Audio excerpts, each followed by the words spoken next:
If you want something out of life, if you want to change yourself, if you want to acquire something, if there's some goal that you want to reach, that is really not easy as some people will make us feel.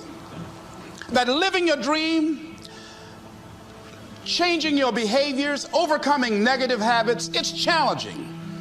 It's hard. Most people go through life never discovering what their talents are. Most people never develop their talents. They have skills and abilities, but if you don't nurture them, if you don't develop them, they will never serve you. Your gifts can take you many places if you develop your gifts. Most of us don't like to do those things that come easy to us. I've always loved to talk to people. I decided, taking this advice, to develop my skills as a speaker. And my gift has developed and it's taken me many places. You have something that you brought to the universe, and that if you decide that my life deserves my developing this, what I do well, and becoming the best at it, and mastering myself, and seeing what I have within me, if you decide to drop your buckets where you are and develop your gifts, I grant you, you'll never ever be without. I grant you that your gifts will take you places that will literally amaze you. I grant you that if you begin to work to develop your gifts, you'll develop a strong sense of happiness. You'll get a larger vision of yourself, because part of beginning to get a larger vision of yourself, all of us need some area of our lives where we can have a feeling of competence. That people know when they think about this area, that's something you do. That you eat and sleep that, and that you do that, and people know it, and you know it, and you know that you know this. If you don't know anything else, you know this. Can you tell I know what I'm doing? Oh, hello. You know this. So you've got to work on it. When other folk are having a good time, you've got to have the strength of character to concentrate, to read, to digest information. If you decide in any particular area that you're concerned about, to make a conscious, deliberate, determined effort to read one book a month in that area, in 5 years, you'll be among the top 5% experts in the world. I read a minimum of 2 books a week. The average American reads only 1 book a year. If you decide that area that you love, that you are going to master that particular area, in this era of accelerated change, overwhelming complexity, and tremendous competition, as you begin to develop and expand your skills and your talents and your vision of yourself, you will always be in control of your destiny. The next thing is, whatever it is that you want to do, you want to do it massively. I have a friend who was telling me that his sales were down. I said, well, how many phone calls you make a day? He said, 25. I said, double them. Make 50 or 75 or 100. He said, oh man, that's just too much. What do you mean too much? You behind on your bills? You talking about too much? You know one way to get back on your feet real quick is to miss 2 car payments? You talking about you're tired? There's no competition out here. Decide that you're going to push yourself. Most people won't do that. Most people give up on themselves easily. You know the human spirit is powerful. There's nothing as powerful. It's hard to kill the human spirit. They asked Benjamin Disraeli, a man who became the head of a country at a time when Jews were not allowed out after 10 o'clock. They said, how did you do it? How do you achieve it against such great odds?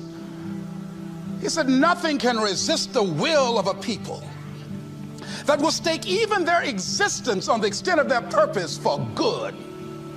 That when you have a made-up mind, when you decide that you want to do something, I was reading something the other day, he said, the power to hold on in spite of everything, the power to endure, this is the winner's quality. The hunger, the ability to face defeat again and again without giving up. This is a winner's quality. You have that quality within you. When you're hungry, you don't care about the facts. You don't care about the odds. Doug Williams played for the Washington Redskins, quarterback. John Elway of the Denver Broncos in the Super Bowl. Everybody was talking about Elway. After the Super Bowl, when Doug Williams made a historic passing game, they asked him, said, how were you able, in spite of all of the negative publicity saying that you couldn't win, how did you do it? He said, I ignored my critics. I just didn't pay any attention to them.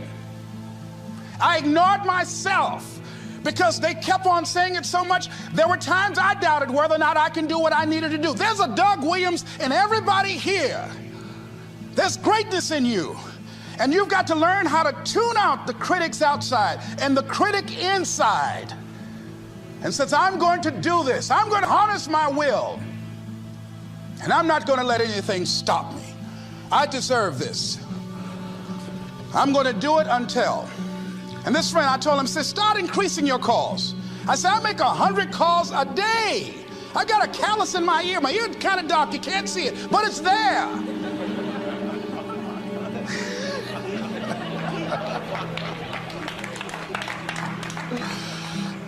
His sales have increased. He's working harder now. The other thing is that if you want something, you have got to be relentless. You've got to learn how to become resourceful. You've got to learn how to become creative. When crises strike in your life, and in the Chinese language, crisis means danger, but it also means opportunity. And this is an opportunity for you to grow. And you've got to be so relentless, regardless of what comes down the pike, that you're always looking for a way to get over, always looking for a way that you can break through, always looking for a way that you can win, always looking for a way that you can strike a telling blow. And pretty soon, I think there's some people watching us in the universe that say, wait, let's call a meeting over here. You know that guy Mustafa? Look at him down there. He won't stop. Just that fool don't know he can't get over. Look here. Why don't we do this? Let him go and let's mess with somebody else. Let him go on through.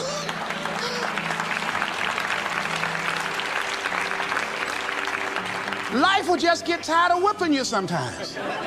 And just say, let's just let this one go. I believe this. Now, no one has told me this, but I just kept on kicking. I didn't have sense enough to stop. I was intelligently ignorant. I didn't know what I couldn't do. So I just tried anything. And the fascinating thing about life, because you can't get out of it alive, you might as well have a good time, you know? You might as well have a good time. Live your life with passion, with some drive. I was giving a seminar the other day, and I mentioned that I was going to do some training in August with some young teenagers and take about 100 away to a 2 or 3 day camp and wipe them out. Been working on this. So after the speech, one of the parents walked up to me and said, Mr. Brown, I'd like for you to do something for my son. He's not motivated.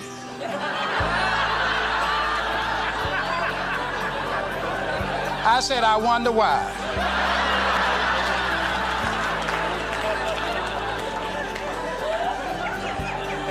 I wonder what's wrong with him. He had no fire whatsoever. See, what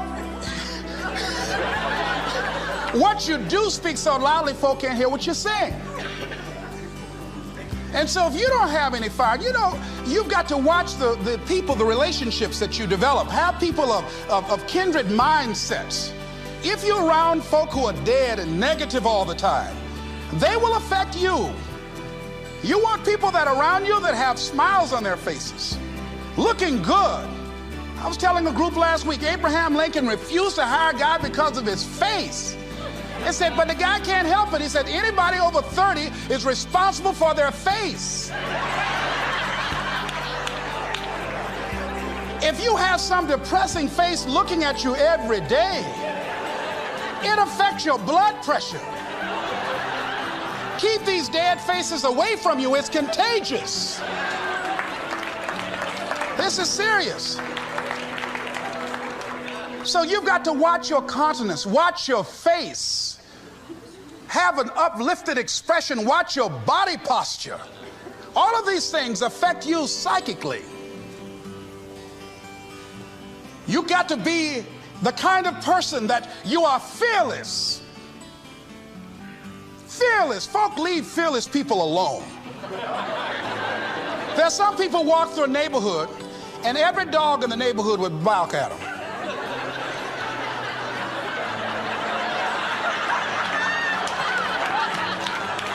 But there's some people come through and ain't nobody gonna mess with this.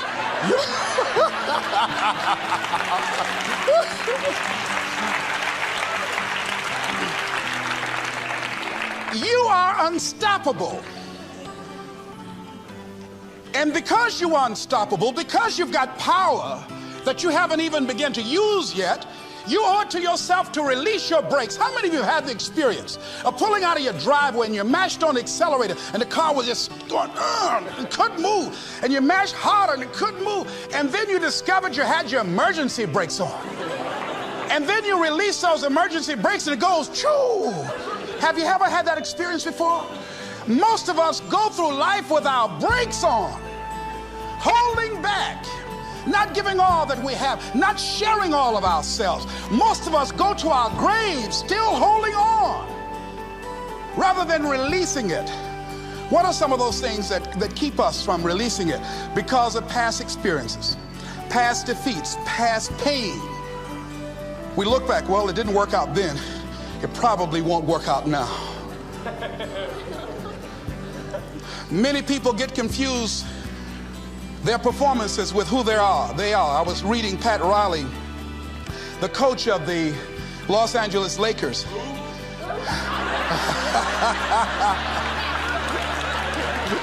But you're gonna like this quote here. After the Trailblazers had blown them out of the water, and I'm sure he said this last night, they asked him, how do you feel? He said, tonight we were exposed for what we are right now. You see? That if my speech tonight doesn't work, it doesn't mean that I'm a bad speaker. It means that what I did didn't work tonight. And I've got to separate what I do from who I am. And I've got another shot. See, the last chapter to your life has not been written yet, and it doesn't matter about what happened yesterday. It doesn't matter about the things that you've done that you feel guilty about. If you wouldn't do it today, you're convicting an innocent person. You've been reborn to a new state of consciousness. And as they say, if we knew better, we would do better.